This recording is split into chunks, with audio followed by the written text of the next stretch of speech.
natin ngayon, Boots! Ang nakalagay sa ating misyon ay tulungan ng mga taong may kakulangan sa impormasyon pagdating sa public Wi-Fi. Maganda yan! Pero teka, ano nga ba ang public Wi-Fi? A Wi-Fi is a facility allowing computers, smartphones, and other devices to connect to the internet or communicate with one another wirelessly within a particular area.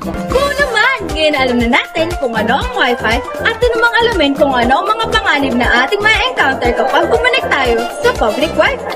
Tara! Ating isa-isahin ang mga posibleng mangyari kung ano nga ba ang mga posibleng threats sa pag-connect sa public Wi-Fi. Pwede niyo bang sabihin ang salita, Fairy Godmother? Isa pa! Fairy Godmother! Anong natutulong ko sa inyo?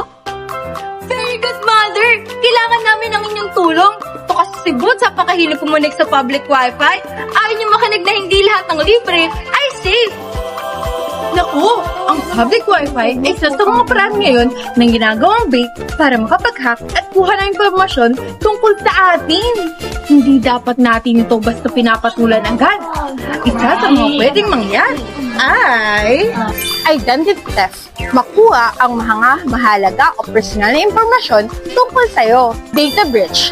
Isang mangyayari kung saan ang impormasyon ay kinukuha o ninanakaw mula sa isang sistema na walang pahintulot o kaalaman ng may-ari ng sistemang iyon. Malware infection, isang programa o file na nagiging sanhi ng pagiging mahina o madaling makapasok ng isang computer, network, or server. Packet server or eavesdropping, pagsilip o pakikialam sa mga dumadang data sa isang network, kadalasan para sa hindi otorisadong paggamit o pagnanakaw ng impormasyon. Man-in-the-middle attack. Kapag may nakikisali sa usapan ng user at ng app para makialam o magnakaw ng impormasyon. Oh no! Kaya simula ngayon makinig ka na, Boots, ha? No to cybersecurity threats. Kayo nga, sabayan niyo ako? No to cybersecurity threats! Sa wakas, nahanap ko rin kayo dahil kay Chris na pumasok ako sa mundo ninyo. Oh no! Sniper! No! Sniping!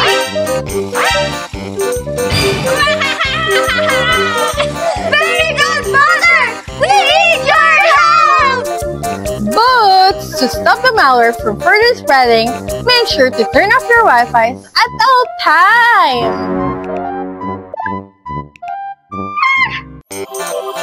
You can turn off sharing in your system settings or simply let Windows handle it by choosing public when you join a new unsecured network.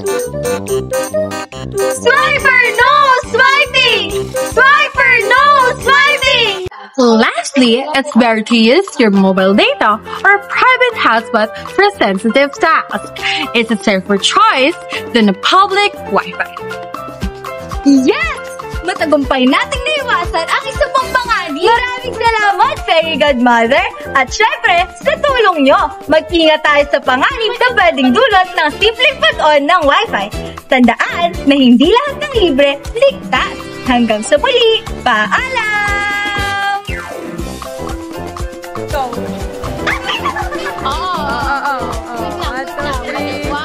Camera rolling, audio rolling, and action! Ano na naman kaya ang misyon natin ngayon, Boots? Ang nakalagay sa aming misyon ay tulungan ng mga taong may kakulangan sa impormasyon pagdating sa public Wi-Fi. Maganda yan! Pero teka, ano nga ba ang public Wi-Fi? Cut. Rolling. And 5, 4, 3, 2, 1, action. Naku, ang public Wi-Fi ay isa sa mga paraan ngayon na ginagawang bait para makapag-hack at kuha na Camera rolling, audio rolling, and action. Oo naman! Ngayon alam na natin kung ano ang Wi-Fi at namang alamin kung ano ang mga panganib na ating ma-encounter kapag connect tayo sa public Wi-Fi. Tara! Ating isa-isahin ang mga posibleng mangyari kung ano nga ba ang mga posibleng chats sa pag-connect sa public Wi-Fi. Pwede niyo bang sabihin ang salita, Fairy Godmother? Isa pa! Fairy Godmother!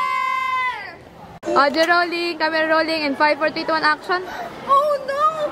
Kaya simula ngayon, makinig ka na, Boots, ha? No to cybersecurity threats. Kayo nga, sabayan niyo ako? No to cybersecurity threats! Sa wakas, nahanap ko rin kayo dahil kay Chris na pumasok ako sa mundo ninyo.